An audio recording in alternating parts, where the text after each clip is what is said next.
Évangile de Jésus-Christ selon saint Jean.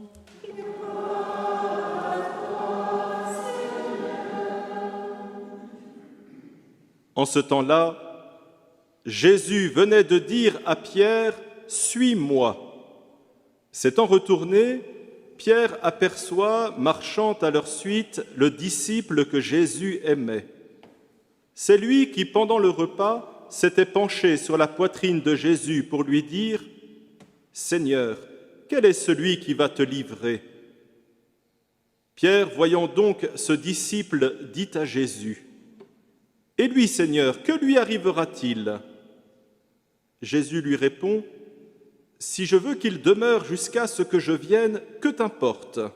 Toi, suis-moi. » Le bruit courut donc parmi les frères que ce disciple ne mourrait pas. Or, Jésus n'avait pas dit à Pierre qu'il ne mourrait pas, mais « Si je veux qu'il demeure jusqu'à ce que je vienne, que t'importe ?»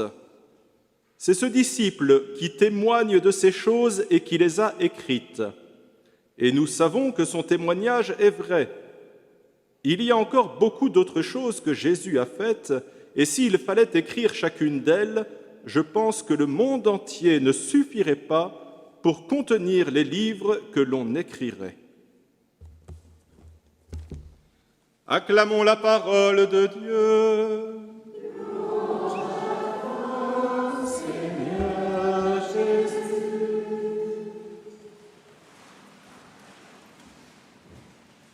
Depuis maintenant quelques années, à l'initiative du service des vocations et de notre évêque, Monseigneur Xavier Mal, tous les premiers samedis du mois, nous célébrons ici, au sanctuaire Notre-Dame-du-Lot, une messe pour les vocations, vocations sacerdotales, vocations religieuses. Et c'est pour moi aujourd'hui un grand honneur de pouvoir la célébrer avec vous. D'abord parce que cela fait 10 ans, année pour année, que j'ai été ordonné prêtre. Et ensuite, parce que cette messe des vocations répond à une demande pressante que nous devons tous ressentir dans notre esprit et dans notre cœur, que le Seigneur puisse envoyer sans cesse de nouveaux ouvriers à sa vigne, que le Seigneur puisse, comme il l'a dit à Saint Pierre dans cet évangile, puisse dire encore aux hommes et aux femmes d'aujourd'hui « Viens, lève-toi, marche à ma suite, suis-moi, sois avec moi ». Parce que le monde d'aujourd'hui, le monde dans lequel tu grandis et tu vis, a besoin de moi et il a besoin de toi. Et c'est bien cette grande dynamique des vocations sacerdotales que nous venons réclamer, demander dans la prière. Et le Seigneur nous le dit, aucune des prières que nous pouvons lui adresser, aucune des prières que nous lui formulons n'est sans réponse. Et même si la réponse ne ressemble pas toujours à ce que nous espérons, même si le Seigneur ne nous accorde pas toujours précisément ce que nous avons demandé, le Seigneur ne laisse jamais aucune de nos prières sans réponse. Le Seigneur ne laisse jamais aucune de nos demandes insatisfaites. Ce que fait le Seigneur, c'est qu'il convertit notre prière, il convertit notre demande et il nous procure ce dont nous avons réellement, authentiquement besoin pour notre croissance humaine, mais aussi spirituelle, puisque c'est vers lui que nous cherchons à progresser. Et pour progresser vers le Seigneur, pour arriver avec sécurité, avec accompagnement sur ce chemin de la terre qui doit nous conduire vers le ciel, le Seigneur a voulu, dans sa bonté, dans sa sagesse, donner à son peuple des pasteurs pour son troupeau. Il a voulu placer sur notre route des jalons et des guides pour que nous puissions avancer sereinement vers ce chemin du salut, pour que nous puissions trouver à travers eux les secours dont nous avons besoin pour ne manquer de rien, pour nous affermir, pour trouver ici le pardon, là la grâce, ici la consolation et là la joie et le bonheur que le Seigneur entend nous procurer à tous et que nous tous nous cherchons ici-bas sur la terre en prémisse de la joie éternelle. Et c'est bien ces guides et ces jalons que nous espérons avoir toujours sur notre route. C'est bien ces guides et ces jalons que nous espérons pouvoir toujours trouver à chaque instant où, dans notre vie spirituelle, nous avons besoin de nous tourner ou de nous retourner vers Dieu. Et c'est là que le Seigneur se montre peut-être un peu imprudent, parce qu'il confie à des hommes dont la nature est faible et fragile cette mission de partager avec lui la conduite du troupeau. Et c'est là que, pour le prêtre, se manifeste le besoin et le désir d'une grande humilité dans l'accomplissement au nom du Seigneur des missions qu'il reçoit par le Seigneur, par l'Église. Et c'est là que le prêtre a besoin de votre accompagnement.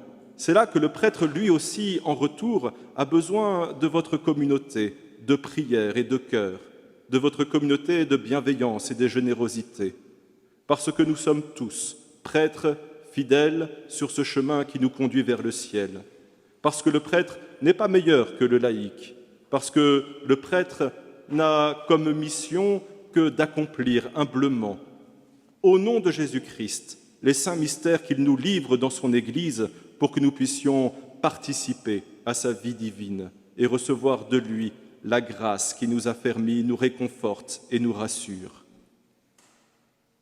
Les prêtres reçoivent comme mission d'apporter les secours de l'Église au peuple de Dieu, mais aussi de prier toute la journée, à chaque instant, pour ceux qui leur sont confiés, afin que, comme Jésus-Christ, ils puissent retourner vers le Père en disant qu'aucun de ceux qui leur avaient été confiés ne s'est perdu, n'a été perdu.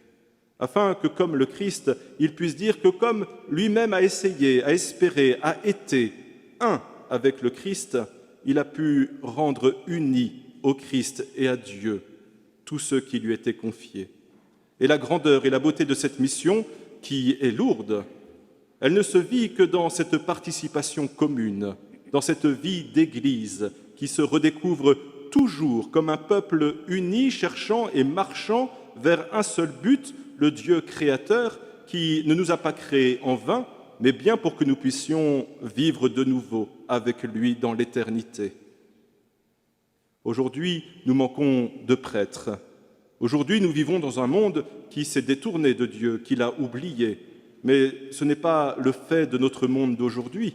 Toute époque a eu ses difficultés, ses crises et ses travers.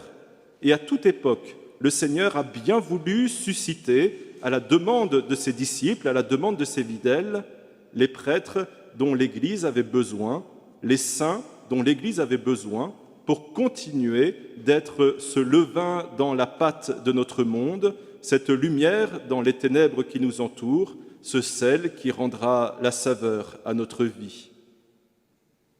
Alors aujourd'hui, unissons tous nos voix dans une prière unanime et commune, en action de grâce pour les nombreux prêtres, pour les nombreuses vocations que le Seigneur a déjà suscitées dans son peuple, mais aussi dans la prière insistante pour que le monde d'aujourd'hui ne manque jamais de ceux que le Seigneur place au cœur de son peuple pour manifester sa présence et transmettre par les sacrements la grâce, participation à sa vie divine. Unissons nos voix, nos cœurs, pour prier pour ceux qui, déjà au service de l'Église, quelles que soient les missions qu'ils reçoivent, puissent accomplir avec une grande fidélité ce que le Seigneur leur demande. Unissons nos voix et nos prières pour qu'il ne manque jamais sur cette terre d'âmes généreuses, promptes et disponibles à répondre à l'appel qui leur est fait.